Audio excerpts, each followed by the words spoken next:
Today's podcast is brought to you by Precious Metals Advisor Tom Cloud.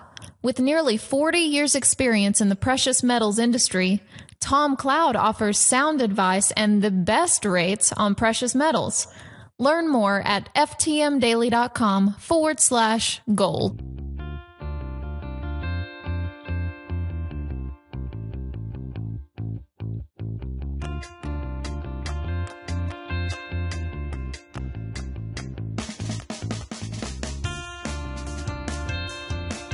Friends, welcome to the Wednesday edition of Follow the Money Daily, a daily podcast dedicated to your personal, spiritual, and financial liberty, found right here every single day, ftmdaily.com. That stands for Follow the Money Daily. That's what we do right here every single day. I'm your host, Jerry Robinson, author of the book Bankruptcy of Our Nation, and the publisher here at FTM Daily. And as always, I'm joined by my lovely wife, co-host, and national director of the Christian Financial Advisor Network, Jennifer. How are you doing this morning? Just fine, Jerry. It's good to be here, and we have some big stories coming out in the news today. Those who are keeping up with us with the petrodollar system, this is big news coming out of the Gulf Times. Kuwait finance firm suggests trading oil in Bitcoins, Jerry. These are the kind of headlines that we pay real close attention to because we have been talking about this petrodollar system now for years. In fact, I guess we're coming up now on about 10 years where this petrodollar system has been under attack. Our very first petrodollar war occurred back in 2003. After 9/11, we went into Iraq. And if you remember, Saddam Hussein was the leader who in September 24th, 2000, almost a year before the 9/11 events, emerged from a meeting with his ministers and decided to move from dollars to euros for all of his oil. And he sold a lot of oil. And this was a big problem in Washington, obviously, because people had talked about it. There were leaders who had talked about moving off of the dollar in the Middle East for their oil. But here's Saddam Hussein saying, I'm going to do it. And he does it. And it cost him immense fortune just to do the paperwork and get all the exchange rates changed and everything. He finally moves to the euro and he begins taking the euro.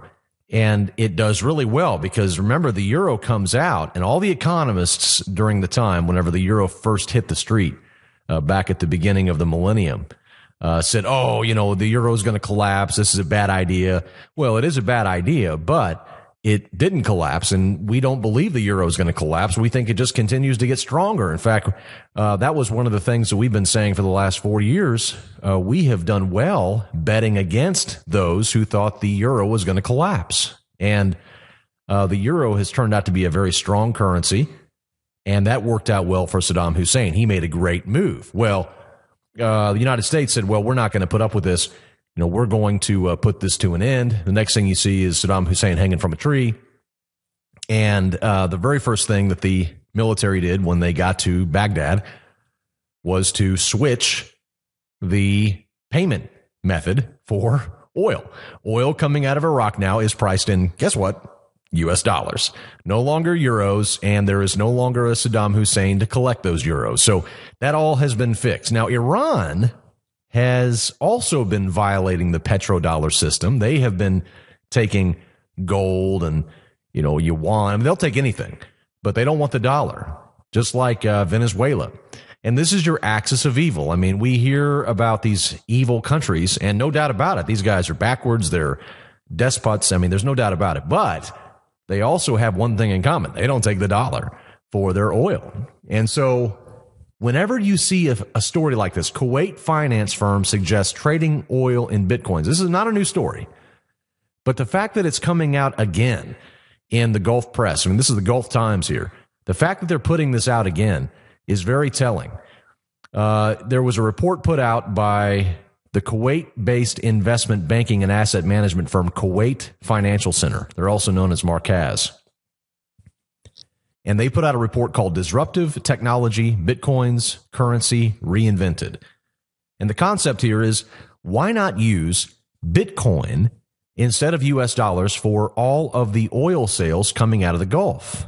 And the reason for this is, well, there's many reasons. First of all, whenever someone goes to pay for Gulf oil and they use dollars, well, they have to take their own currency and change it in for dollars. So there's an exchange cost there. Then the Gulf country that receives the money then has to place it, into the bank, and then has to wait for the normal, time period, 1 to 3 days to get their money. There's also banking fees and all of this. Well, anyway, Bitcoin eliminates all that. It's instant payment, and there is very low transactional costs with, if any at all, with Bitcoin. And so the concept or idea here behind this push is to move to Bitcoin in order to sidestep all of that regulation, all of that excessive transaction costs, those transaction costs that are involved, and to get the money instantly. Now, we don't expect this to happen anytime soon, but the fact that it's showing up in the media is very telling. It's very telling. Now, I'll tell you, there's a couple of people who don't want this to happen. Number one, the guy's running, Obama. He doesn't want this to happen. I mean, Washington, the very last thing that they want is for the currency of choice for oil producers to change from the dollar to some other currency. And the reason for that is very simple. I mean, you'll hear myriads of reasons perhaps as to why this is the case, but it's just a real simple economic principle. It's supply and demand. All right, to better understand the power of this petrodollar system and how it greatly benefits the U.S. economy, I often use an illustration, and it's the illustration of a hamburger. Let's say that you own a hamburger stand in your city. If you had the choice, would you want only people in your city to know about your burgers? Or would you prefer that the entire state know about your amazing burgers? Well, of course. I mean, it's very obvious. If you have a hamburger stand, you just started. Of course, you'd rather have a state full of people who want your burgers than just a small little town, right? So you want more demand for your burgers. Let's say that your small burger stand was featured on the Oprah show because one day Oprah and her friends were driving down in their, what does she drive? She probably drives like it'd be like a stretch limousine. All right. So she's driving her stretch limousine down the road. She comes through your town and she tries one of your burgers. She's famished. She tries it out and she just raves and says, "Oh my gosh, this is the best burger I've ever had. I got to bring you on my show." And you're thinking, ka-ching, I'm going to go on Oprah and sell a bunch of burgers. This is great. So you go on to the Oprah show, you tell everybody about your burgers, and next thing you know, you got it's a national craze. Everybody wants your burger, right? And so you have this new national customer base that raves about your burgers. Now, if you had the choice, would you prefer to have a national demand for your burgers or an international demand for your burgers? Well, it's clear. National's great, but you'd rather have everybody around the world demanding your burgers. Now, in economics, demand has to be met by supply.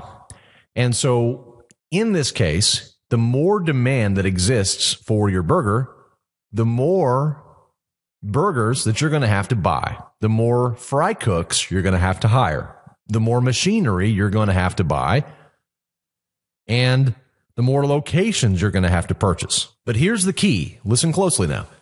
Once you get once you have more demand for your burger, that gives you what we call a permission slip to go out and invest in more fry cooks, in more burgers, you need patties, you got to get buns, you got to get all this stuff, right? Well, the more demand that you have for all of that, then you have a permission slip to go out and buy more patties. You have a permission slip to go out and purchase more locations. You have a permission slip then to hire more fry cooks. And so the more demand for your goods or services, the better off you and your hamburger stand are going to be financially. Now, friends, the very same thing is true for currencies, just like the U.S. dollar. If a nation can develop demand for its own currency outside of its borders, then it has a permission slip to create more of the currency. Most countries just have a demand for their currency within their own nation. It's what causes hyperinflation to happen quicker because there is no outside demand for that currency. If they print up too much currency, they hyperinflate. So they don't have that option. But the U.S. has immense amounts of demand outside of its own country for its currency. And this translates into that massive demand translates into a permission slip. That means that the United States can print a ton of money because it doesn't have to hold it all within its own borders. And Jerry, imagine if you invested into all of these restaurants, into hiring all of these people. You have bought this land where you're putting your restaurants in, let's say, let's just use Kuwait as an example. And then Kuwait turns around and their government says that your burgers have an ingredient that they don't like and your burgers are banned in Kuwait after you've invested in all of the supply and in all of the buildings and all of the people. Exactly. That's exactly. What would your opinion be of Kuwait, and what might you do to try to prevent that from happening? Right. Do you care about the precious Kuwaiti people at that point? Are you thinking to yourself, well, they don't want my burgers, I guess I have to leave? Well, I think you're probably thinking, well, how do I maintain my monopoly here, right? Because I have this international demand and I don't want to shrink. I want to grow bigger. And that's exactly what the United States has done with its petrodollar system, which was set up back in the 70s. I mean, you go back to the 40s and you find, FDR cutting deals with Saudi Arabia. But the real big shindig happens in the 70s with Kissinger. And we document this all on our website. We have all the documents. This article's been up on our website for a long time, but it's updated occasionally. But you can find it at ftmdaily.com/petrodollar. And there you'll find that United States, much of its foreign policy is run by this petrodollar system. In other words, other nations are using U.S. dollars to purchase oil from the Gulf states and from others. And this creates a tremendous demand, and it's an artificial demand for U.S. dollars, but it prevents us from hyperinflating. But if these countries decide to no longer use the dollar for their oil transactions because A, the dollar is weak, or B, because of the transactional cost, or C, because of the time delay, or D, because there's a better solution like Bitcoin, then you're going to have a tremendous amount of artificial supply of these dollars that are out there to prop up this system coming back to the United States. Now, here's what Americans don't understand. Here is the linchpin of all of this. And this is what's going to hit Americans over the head. They don't understand. When we go out to fight wars, we're fighting wars to maintain our asset prices. People don't understand this. But Americans only believe what they're told. And, there's 6 corporations now that run the mainstream press, and you pretty much get the same story, same flavor out of every story. And they always tweak it up a little bit for you. They act like here's one that's liberal and here's one that's conservative. You get to choose. You decide. You be the one who chooses. Well, in reality, you don't have any choice. You got 6 corporations cramming garbage down your throat, telling you it's the truth. And what they tell you about these wars is that, we're going to help the children, or they hate us because we have blue jeans, or we want to go save the women, or they want democracy, or, they just want freedom and we need to deliver it to them. Well, that all sounds good on paper, and that probably brings the masses to their feet and demand, some sort of military action. But that is not the reason why we fight in these wars. If that were the case, you would see us all over Africa. You would see us all over North Korea. You know how many people are living in concentration camps in North Korea? If you want to bring freedom and democracy, there's some great places to go. But it seems like the only places that we do go to help bring freedom and democracy happen to be sitting on a ton of oil. You got to draw the conclusion yourself. You've got to realize that this is a game. It's called the Great Game. It's about who can wrap up all of the Middle East oil reserves the quickest. And the U.S. is winning. China does not want the dollar to be the petrocurrency. It wants the yuan to be the petrocurrency. Why do I know that's true? Because Pepsi doesn't like Coke, and Coke doesn't like Pepsi. And McDonald's doesn't like Burger King. Burger King doesn't like McDonald's. They are competitors. China and the United States are competitors. They're not buddies, they're not friends, they're not allies. They are competitors. They are directly vying for the same exact thing. They both want to control the oil flows in the Middle East. Now, why is all of this important? Well, it's very important because it's going to impact you and it's going to impact me here in America. This is what the media is not telling us. This is what the media is refusing to tell us because they don't even understand. They don't understand economics. Half of the economics reporting that's out there is just bogus. Anybody out there who has an economics degree or, well, I say that. You go to these universities today and they teach you Keynesian economics, and so you get out believing everything that the six corporations of the mainstream media cram down your throat. You think it's truth. Oh, the Fed is good. Ignorance is great. You think that the Fed is a good idea. You think that the Fed is really trying to strengthen the economy through its monetary policy. That's what you believe, right? Because you hear it from the six corporations that cram it down your throat every single day. And you begin to believe it. You begin to think that the Fed actually wants to help America, even though they're not even federal. And even though they're unaccountable.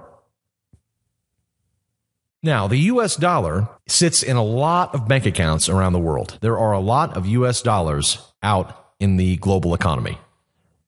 The reason why they're out in the global economy is because nations need them to purchase oil. They need them to purchase other items as well, because it's not like countries just take dollars just for their oil. Since they're already taking dollars for oil, they might as well take dollars for anything.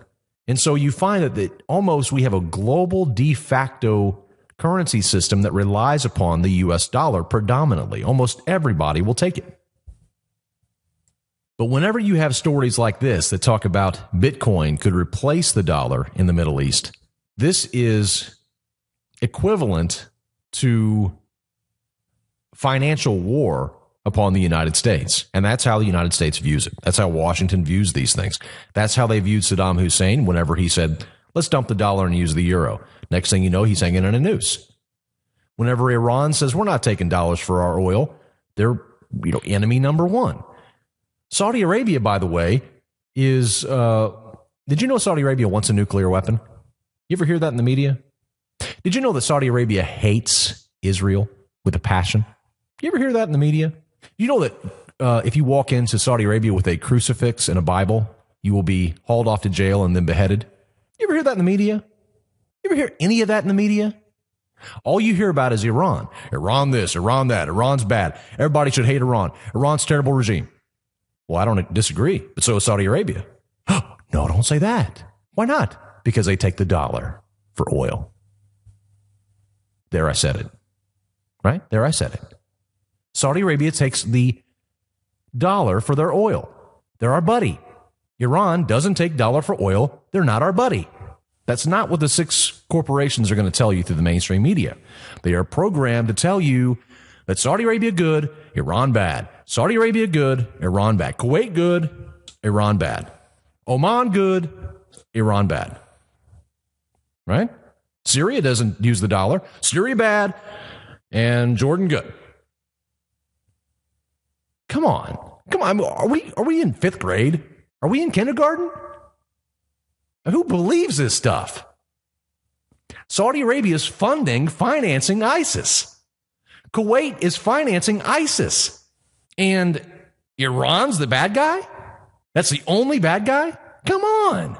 Why isn't the U.S. over there roughing up Saudi Arabia? Why aren't they roughing up these countries that are obviously pouring money into ISIS pockets? And listen, ISIS is running through Iraq. If you haven't seen the videos, I don't think that you should watch them. But if you go onto YouTube and you're really just wanting some punishment, you just type in ISIS beheading or ISIS violence.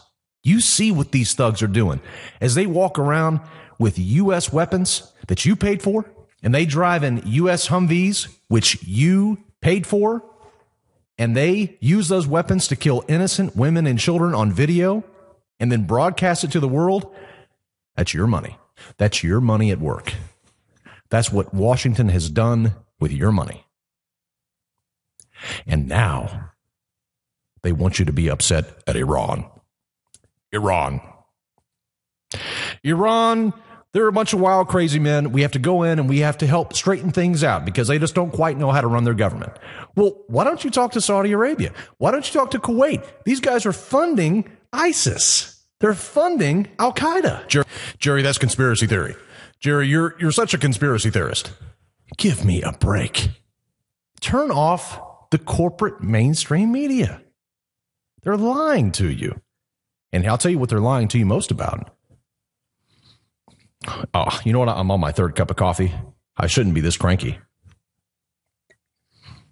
Normally, after 3 cups of coffee, I'm feeling pretty good. But for some reason, 3 cups didn't do it this morning.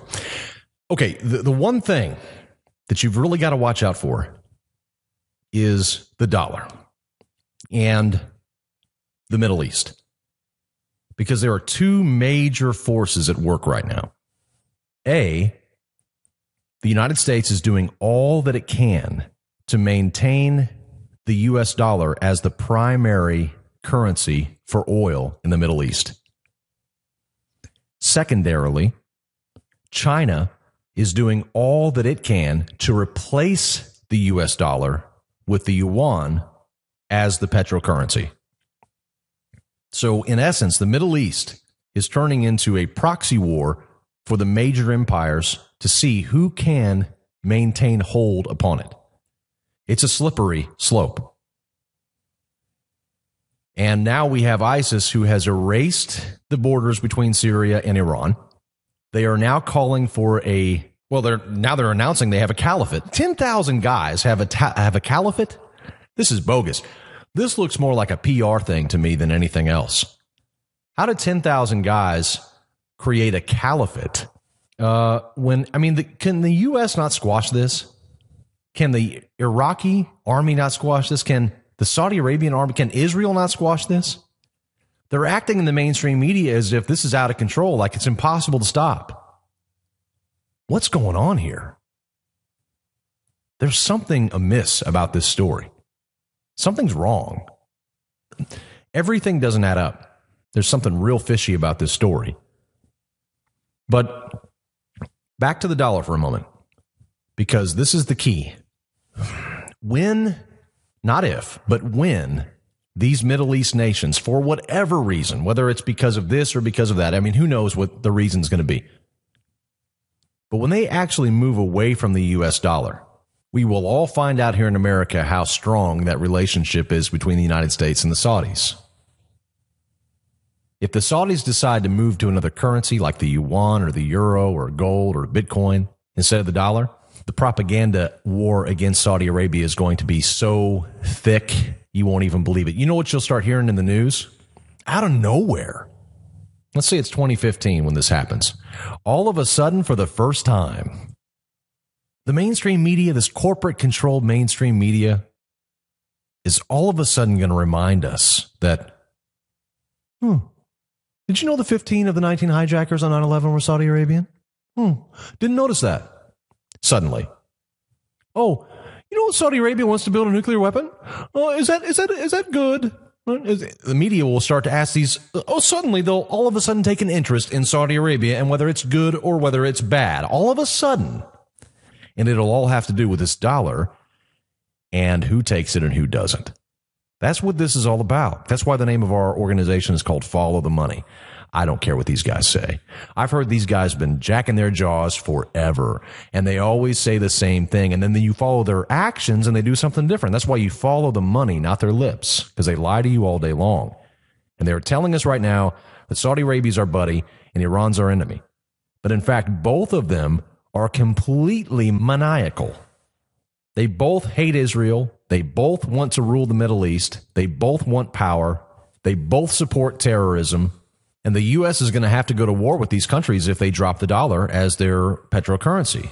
The reason is because those dollars, if not, will come flooding back here, and that will create what we know as hyperinflation, which will then be followed by a period of deflation, because whenever the hyperinflation happens, the Fed will have to raise interest rates because that's the only way to suck out the money out of the money system. If you have a flood of money that comes back from other countries back to the United States suddenly because of a change to the petrodollar system and people don't need dollars, well, then you're going to be dealing with a ton of U.S. dollars back here in the United States that are artificially created. They don't really belong here. We intended all these dollars to be used overseas for other reasons, and now they're here, so we have to suck them out. How do you suck them out? Well, you suck them out by raising interest rates. That's not my point. My point is that when those dollars do come back to the United States, it's going to create a serious economic problem. And it's not as if we don't already have economic problems as it is. That's why the United States is shadowboxing in the Middle East. It's doing all that it can. You know what the United States reminds me of? I just read a new Snowden leak that revealed that the FISA court, approved the NSA to spy on 197 different countries. 197 different countries they're spying on. You know what this reminds me of? I was a big Elvis fan whenever I was a kid. Big time. I mean, I listened to him all the time. In fact, I think I almost know all of his songs. Probably still. Love that guy. Too cool. But you know, whenever he got old and fat, 1977 Elvis, very big difference from 1956 Elvis. You know what I'm talking about, Elvis fans. 1956 Elvis, and he just, he had it going on. 1977, well, he still had the golden voice, but man, he sure it was hard to look at, wasn't he? Big old boy. Up there, couldn't remember the words, paranoid, drugged out, fat. That's what America looks like to me now. Paranoid, spying on 197 nations, and you have no money in the bank? You're paranoid. You're paranoid. And if you're not paranoid, then we're all as good as dead. Because if you have to spy on that many nations to keep yourself safe, you have pissed off way too many people. So something's not adding up here.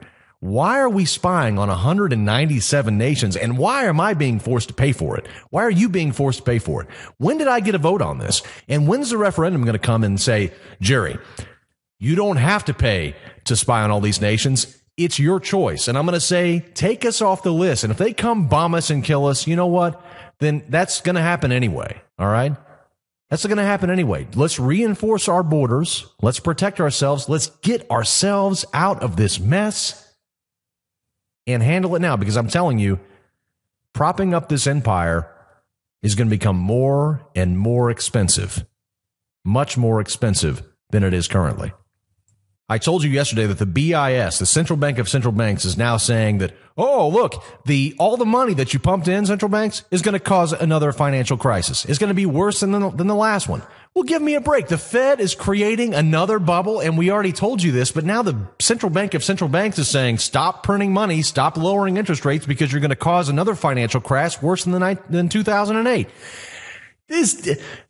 Give me a break. This is insane. This is absolutely insane. You have another story today. The American people don't know what to do anymore. They're stuffing themselves with painkillers. I mean, there's a brand new story today from the USA Today. Painkiller prescription rates vary widely among states. Listen to the very first sentence of the story by Kim Painter on USA Today. If you're driving, pull over. If you're standing up, sit down. U.S. healthcare providers wrote 259 million prescriptions for opiate painkillers in 2012. Let me just repeat this. U.S. healthcare providers wrote 259 million prescriptions for opiate painkillers in 2012, enough to give a bottle of the pills to every adult in the country. This is how America is dealing with it. The Fed ruining the economy. Got Obama wrecking the whole country, wrecking the world for that matter. Bush wrecked it before him. These people are like, just give me a pain pill, man. People are starving in New York. They can't feed themselves. It's an epidemic. Detroit can't pay their bills. California's in drought. People are like, give me a pain pill. Now what they're doing is they're saying, look, why don't you just give me a little bit of weed? Can we just make that legal? Can I just smoke a little bit of weed? Because I need some relief. I need some relief from this. It's crazy. And so the people aren't saying, shut down the Fed or in the Fed or impeach Obama. They're just saying, give me some drugs. Just give me some drugs and make it better. Give me something to shoot in my arm. It'll make me feel better. What a bunch of pansies, man. This is terrible. That is the American Revolution, friends. The American Revolution is, let's get drugs legal, and then we'll have complete freedom from the pain. No, how about we stop the pain itself? What's causing the pain? What's causing the pain is Washington. They're the ones that are levying taxes upon you outrageously. They're the ones who are waging unconstitutional wars all over the world. They're the ones who are spying on 197 nations, and then they're saying, you got to pay for it. You got to pay for it. You have to pay for all this. We don't have to pay for this at all. We don't have to pay for this at all if we don't want to. But that would require thought. And look, I'm not trying to dog drug laws. All right. I mean, I think they should be definitely decriminalized. Like anybody should be in jail for growing a plant. Right? Nobody should be in jail for smoking a plant. Give me a break. There's people who are in jail for life for having possession of plants. I mean, that's insane. I'm not for that. But I'm saying isn't it telling that that's what the American people have rallied around now? Isn't it telling that that's what they want? Just give us relief, Washington. Just give us some relief. We'll keep paying the bills. We'll keep doing all this crazy stuff. Just give us some more bread and circus. This is just like Rome. Well, I could go on and on and on about this, but there's another story I want to tell you about. I don't have time to get into it right now, but we'll put it on the page today so you can check it out. Definitely read it. We'll talk about it a little bit tomorrow on tomorrow's show. But Cryptome, who is the granddaddy of WikiLeaks, Cryptome.org, recently put out some information that shocked many in the intelligence community, saying that they were going to release, or they were going to facilitate the release. It's a very important distinction. They're going to facilitate the release of all of Edward Snowden's documents, full release of the crippling intel. Because, and by the way, that's about anywhere between 57,000 documents and 1.7 million documents that have been obtained by Edward Snowden from the NSA. But according to the story, Cryptome plans to release these documents or facilitate the release of these documents because of a war that the United States is planning on starting in the month of July, i.e. this month. Now, I don't know how true this story is, but I find the fact that Kuwait's talking about using Bitcoin instead of dollars for oil. ISIS is running through this 10,000 ragtag group using U.S. weapons, running through Iraq's terrorizing the state and talking about how they're going to create a caliphate with 10,000 guys. This is a PR stunt. They're trying to get more Muslims out there. The mainstream media is giving them full 24/7 press. So, and then you have this story that Cryptome says they're going to release all of the documents, damning documents. All of them are going to come out before a big hacker convention on the 20th, I think, of July. On Twitter, Cryptome explained that the reason that the documents will be released in July is because, quote, July is when war begins unless headed off by a Snowden full release of crippling intel. After the war begins, not a chance of release, unquote. So again, we're out of time, but you can check out that story. Don't know what to make of it quite yet. I'm still doing a little bit of analysis on it, but we will see, and I'll talk a little bit more about it tomorrow. Plus, we'll talk about ISIS and the caliphate. We've really got to get into this. We've got to explore what this is about because there's some really interesting things that we need to be paying attention to. All right. Well, the S&P 500 today is at 1974, up slightly from yesterday. Gold and silver up nicely again today. Gold at $13.29, silver at $21.28. The markets continue to rebound, and they continue to move higher, making their way towards that 2,000 mark on the S&P 500. Gold and silver obviously doing well. We just got a call from one of our Trigger Trade Pro subscribers saying that he has been doing very well using options with our Trigger Trade Pro system. Great to hear that. For those of you who are not aware, we recently released a brand new software, Trigger Trade Pro. You can find it at triggertradepro.com, and it's an excellent software for stock trading. It's what I've been using for a long time to trade stocks, and you can learn more there all about it. Thank you so much for choosing to allow me into your life each and every day right here on Follow the Money Daily. And as always, I leave you with this final word, this time spoken by Tony Gaskins when he said, if you don't build your dream, someone will hire you to help build theirs. Just something to think about. Remember, friends, when you want the truth about the global economy, just follow the money. We'll see you right back here again tomorrow. Until then, God bless. All of the information contained on Follow the Money is strictly for informational and educational purposes. The views and opinions of our guests and sponsors, including Tom Cloud and Jay Peroni, are their own and do not necessarily represent the views of FTMDaily.com or Robinson Media Group, LLC. Jerry and Jennifer Robinson do hold their insurance licenses and may offer consulting on life insurance and fixed retirement income products. Jennifer Robinson is an investment advisor representative with Faith-Based Investor, LLC. Remember, never do your financial planning through podcast or radio. It's your money. Be wise. Do your due diligence and always consult a trusted financial professional before making any financial decisions.